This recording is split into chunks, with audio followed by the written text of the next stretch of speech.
but stark and telling. Tax cuts for the wealthy, spending cuts for the poor.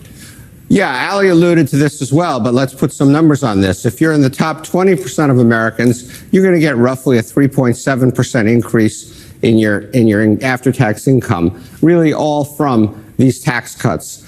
But if you go all the way to the bottom and everything in between essentially leads you to the bottom, if you're in the bottom 20%, you actually lose $800. Why do you lose $800? You get a very small tax cut, and you get a very large cut in Medicaid and these other benefits that we were just talking about that affects the 20% disproportionately. So this is a highly regressive bill that essentially favors the wealthy, doesn't do much for the middle class, and hurts the poor.